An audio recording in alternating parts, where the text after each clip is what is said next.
नमस्कार, मैं रविश कुमार। राहुल गांधी और प्रियंका गांधी हाथरस नहीं जा सके। पहले उनके काफिले को रोका गया तो दोनों ने पैदल 168 किलोमीटर चलकर हाथरस जाने का फैसला किया। राहुल और प्रियंका पीड़िता के परिवार से मिलना चाहते थे। जब कानून व्यवस्था पर नियंत्रण का इतना दावा हो, तब भी ऐसे हालात क्यों हैं कि विपक्ष के नेता हाथरस नहीं जा सके?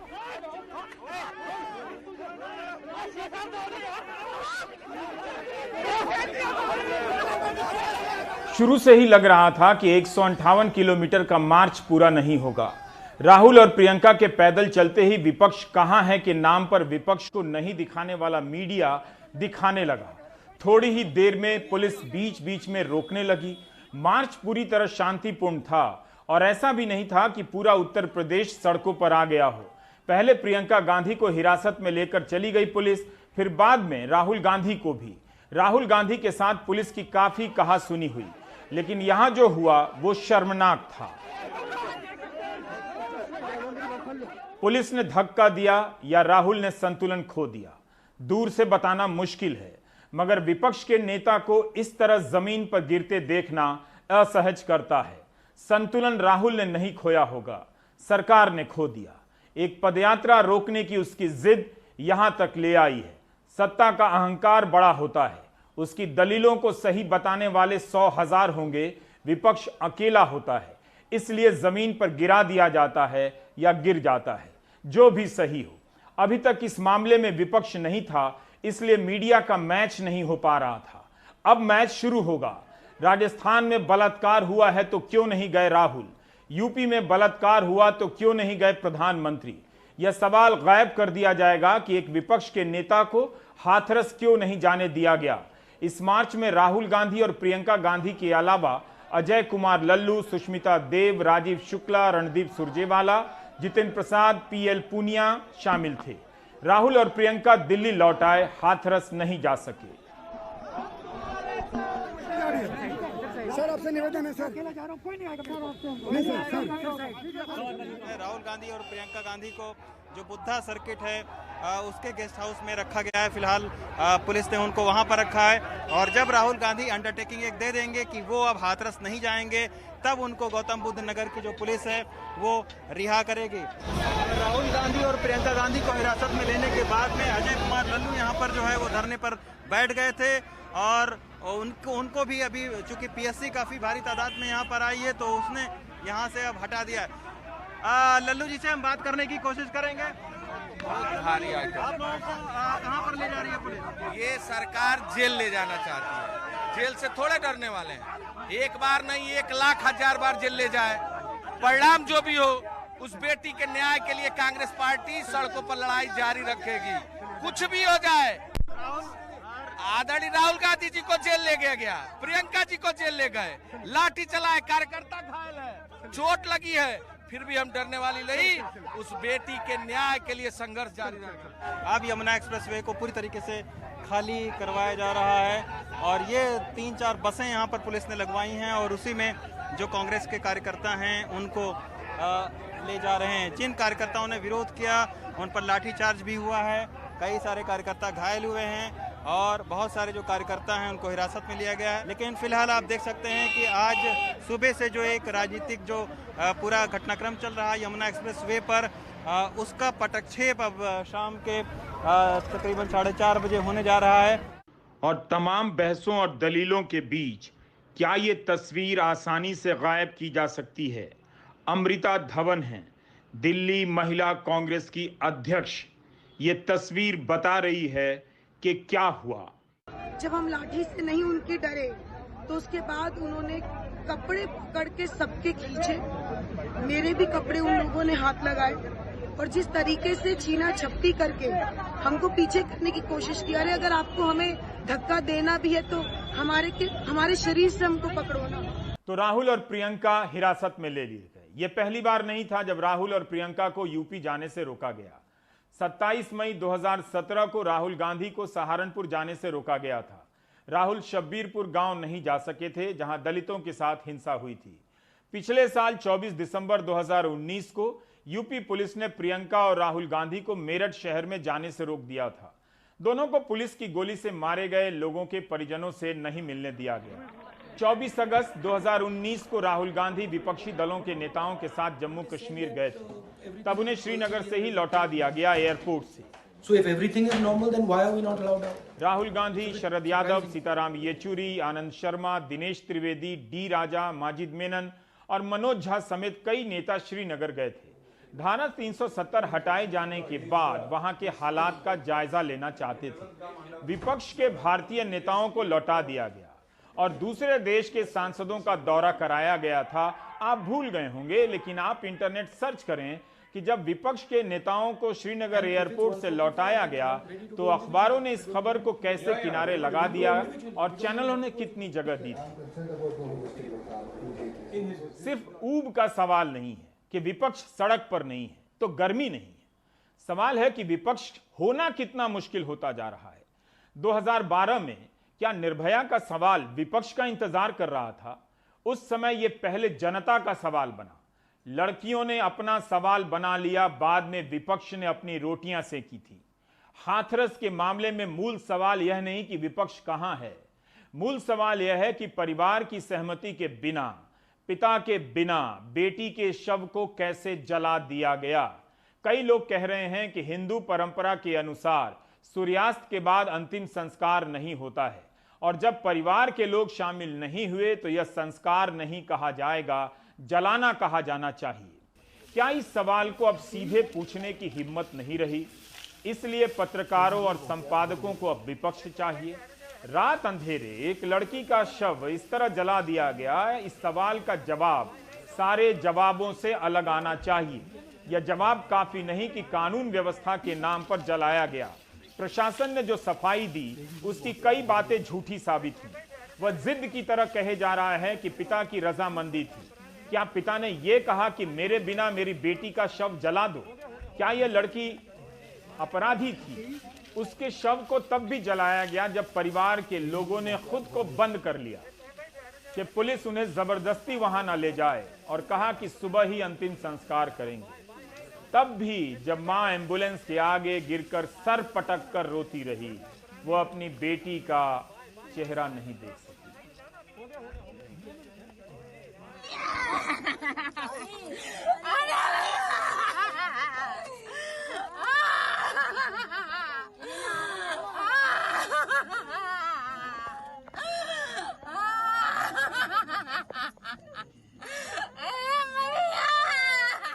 तो मूल प्रश्न यह नहीं है कि विपक्ष कहां है, और यह प्रश्न इसलिए नहीं लाया जाता कि बहस को लोकतांत्रिक बनाया जाना है। विपक्ष के सवालों को गंभीरता से जगह दी जाए, बल्कि इसलिए लाया जाता है कि सरकार से सवाल हटाकर विपक्ष को नकारा साबित करने का पंचिंग गेम शुरू हो सके। क्या वाकई हाथरस के मामले में विपक्ष कहीं नजर नहीं आ रहा था? हमने तमाम विपक्षी नेताओं के ट्वीट को लेकर एक डैशबोर्ड बनाया है ताकि आप देख सकें कि हाथरस की घटनाओं पर विपक्ष खामोश नहीं था। राहुल गांधी, प्रियंका गांधी हाथरस से पहले की घटनाओं को लेकर लगातार ट्वीट करते रहे थे। तेजस्वी यादव, कपिल सिब्बल, अखिलेश यादव, मायावती के भी ट्वीट दिखेंगे। दिल्ली के मुख्यमंत्री अरविंद केजरीवाल का यह ट्वीट भी है कि हाथरस की पीड़िता का पहले कुछ वहशियों ने बलात्कार किया, कल पूरे सिस्टम ने बलात्कार किया। बंगाल की मुख्यमंत्री ममता बनर्जी ने भी बयान दिया है, ट्वीट किया है कि हाथरस की बर्बर और शर्मनाक घटना पर टिप्पणी के लिए कोई शब्द नहीं है। परिवार के साथ मेरी सहानुभूति है। ज्यादा शर्मनाक है परिवार की मौजूदगी के बिना जबरन अंतिम संस्कार करना। यही नहीं, कल इस मसले पर कांग्रेस की सुष्मिता देव, सुप्रिया श्रीनेत ने प्रेस कॉन्फ्रेंस की। उदित राज भी शामिल थे। 30 सितंबर की बात है। आपको यह सवाल करना चाहिए कि इस प्रेस कॉन्फ्रेंस की खबर कितनी जगह छपी है, कितने चैनलों पर इसे लाइव दिखाया गया या बाद में प्रमुखता से दिखाया गया।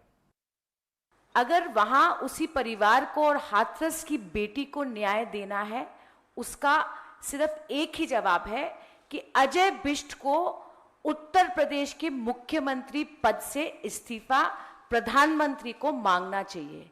इससे कम या इसको प्रधानमंत्री नहीं करते हैं, हम आज इस मंच से कहना चाहते हैं कि किसी तरह का न्याय हाथरस की बेटी के साथ नहीं होगा। उन्होंने एसआईटी का गठन किया, मुख्यमंत्री जी का ट्वीट आया। मैं अजय बिष्ट जी से पूछना चाहती हूं, क्या इस एसआईटी के पास वो पावर है कि उत्तर प्रदेश के मुख्यमंत्री को बुलाया जाए उस एसआईटी में?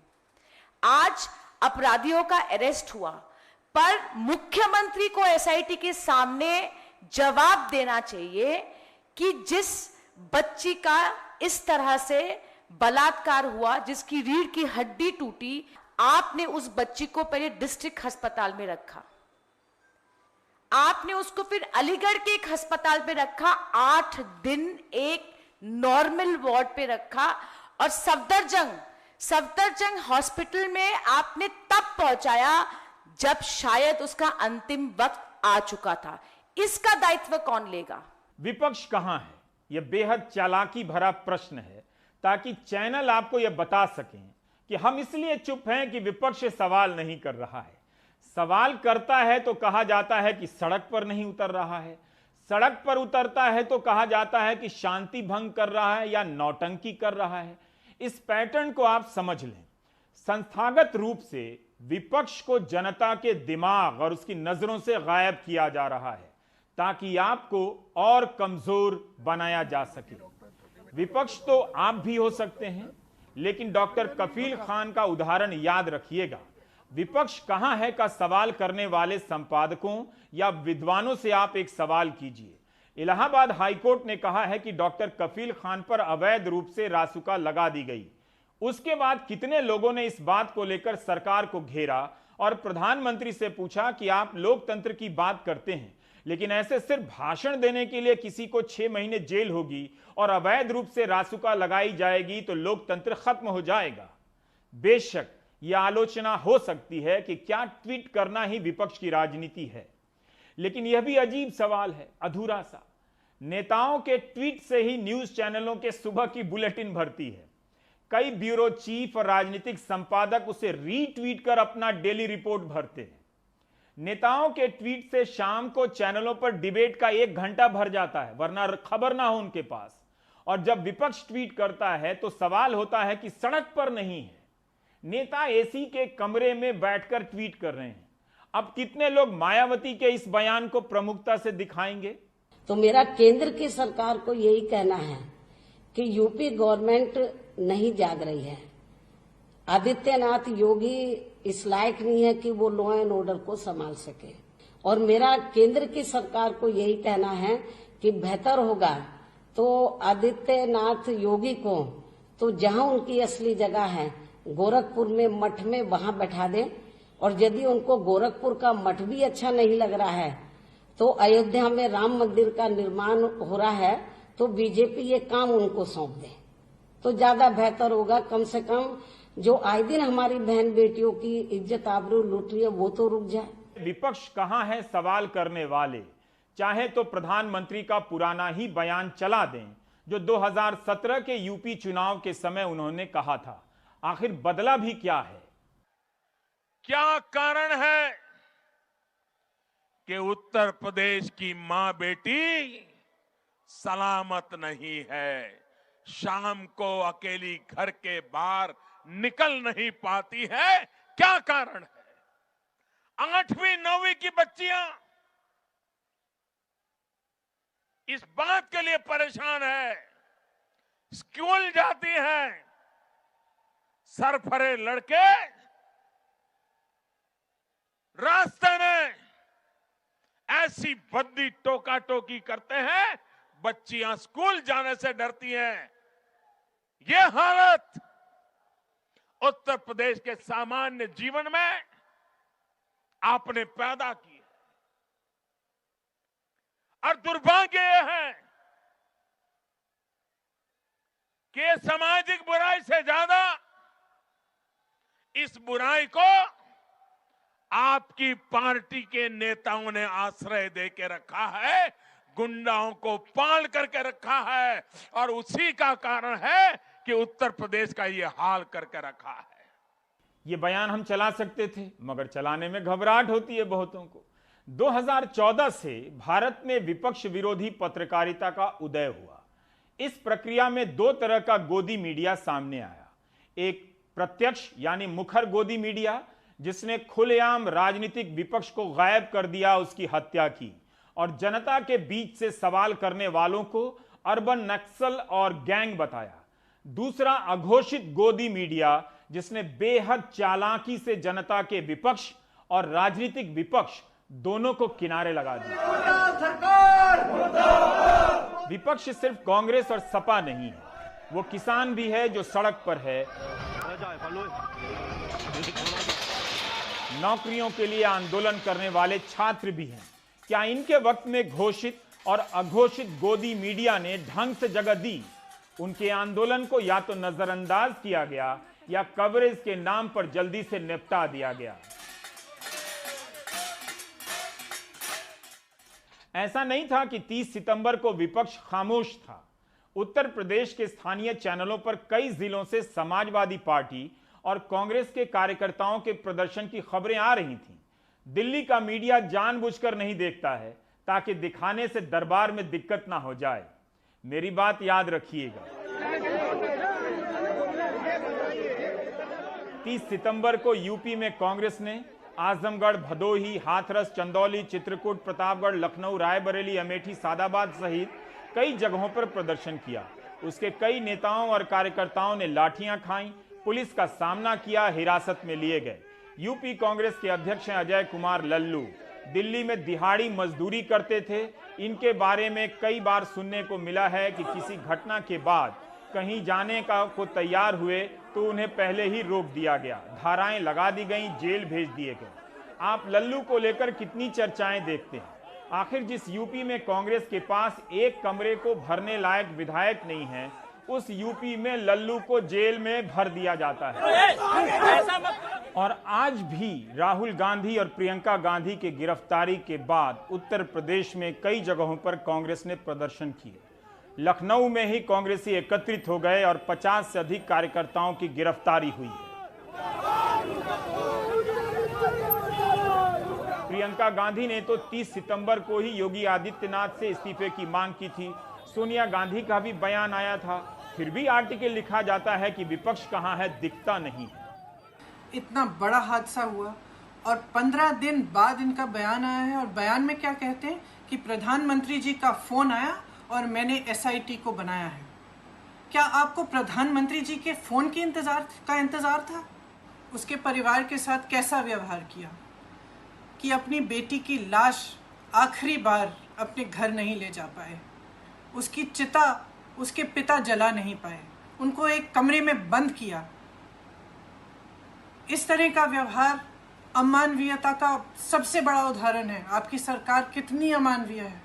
क्या आपके प्रदेश में महिलाओं की सुरक्षा की कोई चिंता नहीं है? आप जिम्मेदारी नहीं लेंगे? किस तरह के मुख्यमंत्री हैं? मैं आपसे पूछना चाहती हूँ, किस तरह के मुख्यमंत्री हैं आप?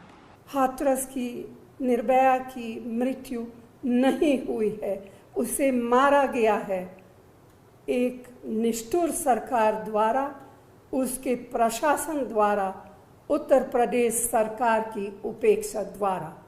ये कैसा न्याय है? ये कैसी सरकार है? आपको लगता है आप कुछ भी कर लेंगे और देश देखता रहेगा? बिल्कुल नहीं, देश बोलेगा आपके अन्याय के खिलाफ। विपक्ष दिखता नहीं है या दिखाया नहीं जाता है या आप देखना नहीं चाहते। 2012 में निर्भया आंदोलन के वक्त दिल्ली की जनता ने जंतर मंतर की जगह इंडिया गेट और रायसीना हिल्स को एक नया मैदान बना लिया था। पुलिस के बीच भी जनता मौजूद थी और जनता के बीच पुलिस भी। वो जनता भी तो नहीं है अब, वो कहां गई?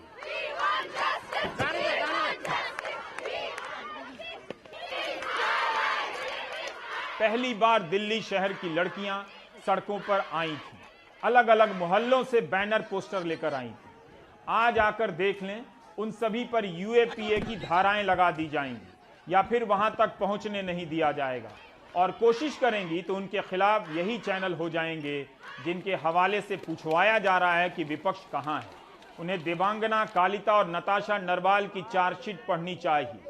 कोर्ट कह रहा है कि उनके भाषण में कुछ भी भड़काऊ नहीं है, उमर के भाषण को आप खुद सुन लें, कुछ भी भड़काऊ नहीं है, फिर भी दंगों की साजिश में इन्हें गिरफ्तार किया गया है। इसलिए निर्भया के नाम पर विपक्ष को दुत्कारने से पहले यह देख लें कि विपक्ष होना कितना असंभव होता जा रहा है। हर बार प्रसून जोशी गीत नहीं लिख सकते, और अब लिख भी देंगे तो 1 घंटे उनको टीवी पर बिठाकर गवाया नहीं जाएगा। अब तो बिल्कुल ही नहीं लिख सकते। इतना आसान नहीं होता है सरकार के सामने गीत लिख देना। जब पत्रकार और गीतकार दरबारी हो जाएं तो फ्लैशबैक में जाना चाहिए। मनमोहन देसाई का सबसे बड़ा योगदान है फ्लैशबैक। विपक्ष को कायदे से खत्म किया गया है। वो दिखे नहीं, दिखे तो दिखाओ नहीं, ना बोले तो कहो चुप है, बोल दे तो मजाक उड़ाओ। आपको एक और उदाहरण देता हूं।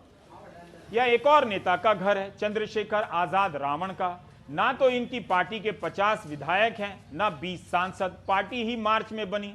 इसके बाद भी चंद्रशेखर रावण को घर में बंद रहने को कहा गया है। जो नोटिस दिया गया है उसमें लिखा है कि आपको अवगत कराना है कि जनपद में धारा 144 सीआरपीसी लागू है। विश्वसनीय सूत्रों से संज्ञान में आया है कि आपके भ्रमण तथा आचरण से भीड़ एकत्रित हो रही है, जिससे जन सामान्य में शांति भंग का खतरा हो रहा है, किसी अप्रिय घटना की आशंका है। अतः आपको अवगत कराना है कि वर्तमान में आप अपने घर पर ही मौजूद रहेंगे। यदि इस नोटिस के बाद भी आपके द्वारा इस तरह का कृत्य किया जाता है तो आपके विरुद्ध विधिक कार्यवाही की जाएगी। एक नई सी पार्टी के नेता के भ्रमण पर यूपी को इतना खतरा है तो सोचिए विपक्ष को घर से ना निकलने देने पर कितना पहरा होगा। उत्तर प्रदेश में तानाशाही चल रही है, गुंडागर्दी चल रही है, अपराध बढ़ रहे हैं, अघोषित इमरजेंसी चल रही है। मुझे घर पर बंद किया गया है, मेरे घर को छावनी बनाया गया है, क्योंकि मेरे ऊपर आरोप है कि मैं बाहर जाऊंगा तो न्याय व्यवस्था बिगड़ सकती है। न्याय व्यवस्था तो बिगड़ इसलिए रही कि मुख्यमंत्री अपराधियों का संरक्षण कर रहे हैं। उत्तर प्रदेश में अपराधी सत्ता के संरक्षण में लगातार अपराध कर रहे हैं। हाथरस के बाद भी आजमगढ़ की घटना, बलरामपुर की घटना, बुलंदशहरी घटना इस बात की गवाही दे रही है कि उत्तर प्रदेश में अपराध जो है वो चरम सीमा पर है। सीपीएम, सीपीआई से लेकर तमाम विपक्षी दलों ने हाथरस की घटनाओं पर कड़ी प्रतिक्रिया जाहिर की है, बयान जारी किए हैं। समाजवादी पार्टी के सभी सांगठनिक इकाइयों ने कल ट्वीट किया था 30 सितंबर को, प्रदर्शन किए थे और उनके कार्यकर्ताओं ने लाठियां खाई थी। लखनऊ में मुख्यमंत्री आवास के बाहर सपा कार्यकर्ताओं का प्रदर्शन हुआ था। लखनऊ में कैंडल मार्च निकला है। दरअसल जिस वक्त मीडिया को यह दिखाना था कि हाथरस की पीड़िता के इंसाफ के लिए विपक्ष प्रदर्शन कर रहा था, तब सरकार की पुलिस लाठियां बरसा रही थी। तब ट्विटर पर खाली टाइम पास करने वाले संपादक और आर्टिकल लिखने वाले लोग इस सवाल का उत्पादन और वितरण कर रहे थे कि विपक्ष कहां है। 29 सितंबर की प्रेस रिलीज के अनुसार सपा नेताओं को हाथरस के पीड़ित परिवार से नहीं मिलने दिया गया। आम आदमी पार्टी के नेता और दिल्ली के मुख्यमंत्री अरविंद केजरीवाल ने तो साफ साफ कहा कि इस तरह से शव को जला देना पीड़िता के साथ सिस्टम का बलात्कार है। फिर भी मीडिया विपक्ष ढूंढ रहा है। जो हमारी जिम्मेदारी है उसको हम पूरा कर रहे हैं, लेकिन जो इस देश के चौथे स्तंभ की जिम्मेदारी है, खास तौर से उन मीडिया वालों की जिम्मेदारी जो अपने आप को राष्ट्रीय चैनल कहते हैं और जो अपने आप को नंबर 1, 2, 3, 4 का चैनल गिनवाते हैं, उन्होंने क्या किया है पिछले 2-3 महीनों में। उनको भी सोचना चाहिए कि उन्होंने किस मुद्दे को मुद्दा बनाया, जो गैर मुद्दे थे, जो आम आदमी की जिंदगी से जुड़े हुए मुद्दे नहीं थे, जो सेलिब्रिटी स्टेटस के नाते हो सकता है उस पर टीआरपी मिलती हो आपको, लेकिन इंसान की जिंदगी से जुड़े हुए मुद्दे नहीं थे। राजनीतिक दल ही नहीं, अन्य संगठन भी, सामान्य लोग भी इस घटना को लेकर सामान्य प्रतिक्रियाएं जता रहे हैं। दिल्ली हाईकोर्ट में प्रैक्टिस करने वाली महिला वकीलों ने मुख्य न्यायाधीश को इस बारे में पत्र लिखा है और जांच की मांग की है। हमने चीफ जस्टिस ऑफ इंडिया और सुप्रीम कोर्ट के अपने माननीय न्यायाधीशों को एक पत्र लिखा है, हम 50 महिला वकीलों ने, क्योंकि हमारे अनुसार इस देश में हमारी सुप्रीम कोर्ट के जो न्यायाधीश हैं वो सबसे सुप्रीम मॉरल और लीगल अथॉरिटी हैं, और हमने उनसे यह रिक्वेस्ट की है कि ये एक इतनी गलत हरकत है, इतनी घिनौनी हरकत है, इतनी गैरकानूनी हरकत है कि एक हाईकोर्ट के न्यायाधीश जो कि अभी भी हाईकोर्ट में हैं, वो इसकी इंक्वायरी करें, इसकी जानकारी प्राप्त करें, और जिसने भी इस लड़की की के देहांत के बाद उसका इस तरह फोर्स्ड क्रिमेशन किया है और क्यों किया है, और इसके रेप केस में इंक्वायरी में डिले क्यों हुआ है, अभी तक ये पता क्यों नहीं चल रहा कि ये रेप विक्टिम थी या नहीं थी, इसकी इंक्वायरी करें और ये पब्लिक में लाएं। ऐसी आवाजें भी विपक्ष हैं, आम लोग भी लिख रहे हैं, बोल रहे हैं, वो भी विपक्ष हैं। विपक्ष आगरा के सफाई कर्मी भी हैं, जिन्होंने हाथरस की घटना के विरोध में चौराहे पर कूड़ा डालकर विरोध किया और नारे लगाए। पुलिस ने इन्हें समझाकर अलग कर लिया, मगर क्या ये विपक्ष नहीं है? क्या ये उस जनता में नहीं गिने जाएंगे जो बोलने का जोखिम उठाती है? हमेशा उन्हीं को क्यों गिना जाए जो बोलने की हिम्मत नहीं दिखा सके और डर गए? कई बार विपक्ष सरकार के भीतर से भी बनता है। चुप रहने वाले सांसद आपस में ग्रुप चैट करने लगते हैं, अमित शाह जी को मत दिखाना कि गलत हो रहा है, मगर उन्हीं में से कुछ बाहर आकर बोलने लगते हैं। अब ये और बात है कि पार्टी ने कहा या उनकी अंतरात्मा ने। सबसे पहले बीजेपी के सांसद हंसराज हंस ने योगी आदित्यनाथ को पत्र लिखा और इंसाफ की बात की। उसके बाद बीजेपी के 4 अन्य सांसदों ने भी बयान दिया कि गलत हुआ है, इससे पार्टी की छवि को नुकसान पहुंचा है। इनके नाम है विनोद सोनकर, कौशल किशोर, अशोक कुमार रावत और उपेंद्र सिंह रावत। इसके अलावा चिराग पासवान ने मुख्यमंत्री योगी आदित्यनाथ से बात करने की औपचारिकता निभाई। जनता दल यूनाइटेड के केसी त्यागी ने दोषी अधिकारियों के खिलाफ कार्रवाई की बात की। क्या यह कोई नई लाइन तैयार की जा रही है कि सारा दोष अधिकारियों पर डालो और सरकार को बचाओ? क्या कार्रवाई अब हो सकेगी? इसके बाद भी बीजेपी के मंत्री का बयान इन चिंताओं के कितना अनुकूल है, आप खुद सुन लें। जो एक्सप्रेसवे पे चल रहा है वो फोटो ऑप ही हो रहा है, न ही कोई सहानुभूति या संवेदनशीलता उनकी तरफ से या प्रियंका गांधी जी की तरफ से दिख रही है। आप सब्र नहीं है, क्योंकि आपका फोटो ऑप का जो पीरियड है वो राहुल गांधी और प्रियंका वाड्रा जी आपका निकल जाएगा, इसलिए आप 2 दिन या 3 दिन वेट नहीं कर सकते, और आप आज ये पूरा का पूरा आपने एक ड्रामा रचा है। इस बीच पोस्टमार्टम रिपोर्ट में बलात्कार की पुष्टि नहीं हुई है। कानून के जानकार इस पर सवाल उठा रहे हैं, मगर इस पर बहस फिर कभी। जिलाधिकारी जी जो कह रहे हैं वो आप सुन लें। ऐसी हालत में विपक्ष सड़क पर पैदल नहीं चल सकता है और प्रेस आप तक जानकारी नहीं ला सकेगा, क्योंकि आप नहीं जानते कि डीएम साहब बदल गए तो क्या होगा। आईएएस की सेवा में समाज बदलने आए होंगे, इंटरव्यू में यही कहा होगा रिजल्ट आने पर। खुद बदलने का यह संवैधानिक संदेश आप जनता तक भी पहुंचे। आप अपनी विश्वसनीयता खत्म मत करिए।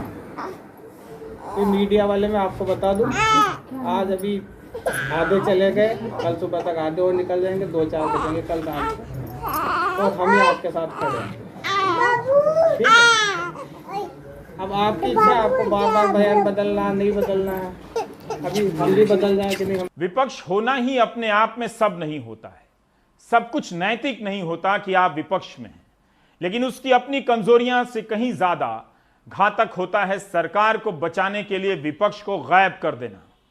वैसे भी सबके पास 1 रुपया होता नहीं है कि अदालत पर टिप्पणी कर दें और मानहानि का मुकदमा झेल लें। आपने टेलीग्राफ अखबार का फ्रंट पेज तो देखा ही होगा। बाकी ब्रेक लेते हैं।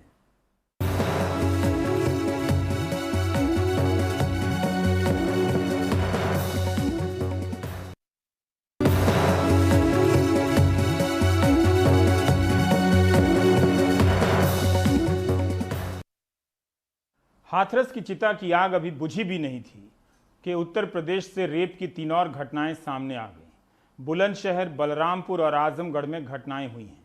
आजमगढ़ और बुलंदशहर में नाबालिगों के साथ बलात्कार हुआ है और आरोपियों को गिरफ्तार भी कर लिया गया है। बलरामपुर में दलित छात्रा के साथ गैंगरेप हुआ और उसकी मौत हो गई। छात्रा कॉलेज में एडमिशन के लिए जा रही थी जब उसका अपहरण किया गया और शाम को बेहोशी की हालत में घर पहुंची। परिवार उसे अस्पताल लेकर गए मगर जान नहीं बच सकी।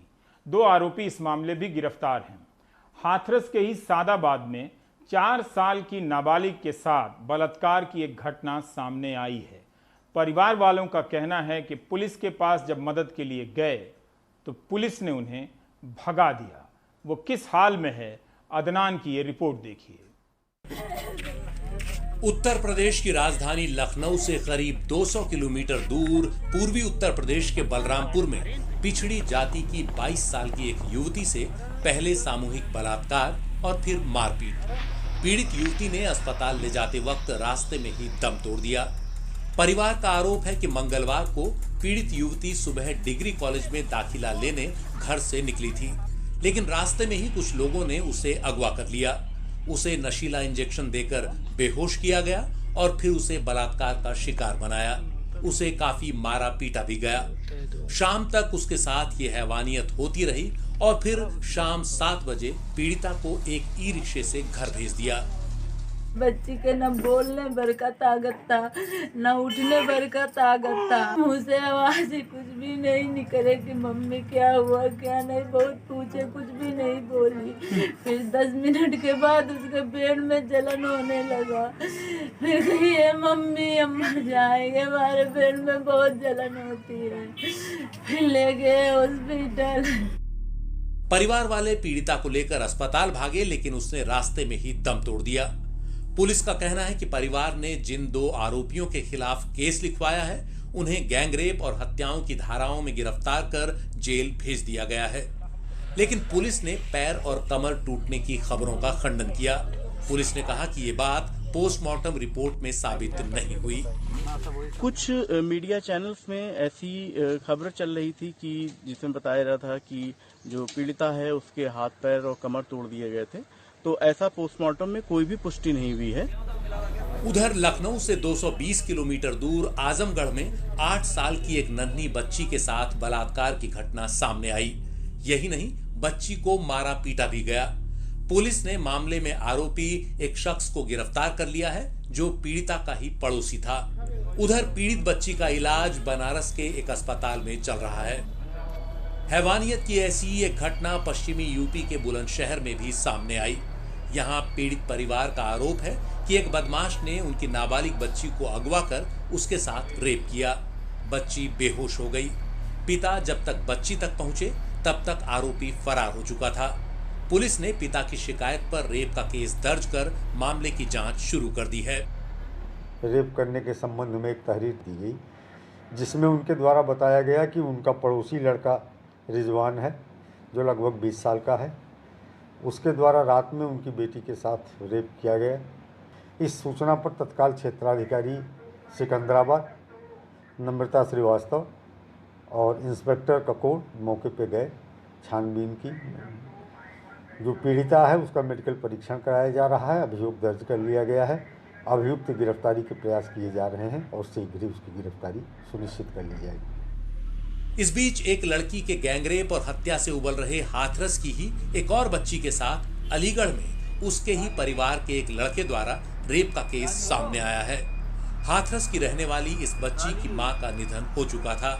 उसके बाद पीड़ित 4 साल की बच्ची और उसकी 9 साल की बहन को उसकी मौसी अपने साथ अलीगढ़ ले आई।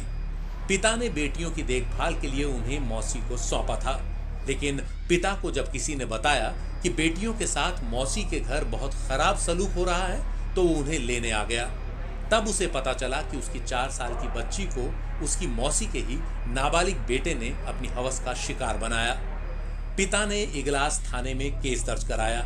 इस बीच पीड़ित बच्ची को अलीगढ़ के एक अस्पताल में भर्ती कराया गया है। आरोपी को गिरफ्तार कर लिया गया है, लेकिन उसकी मां फरार है।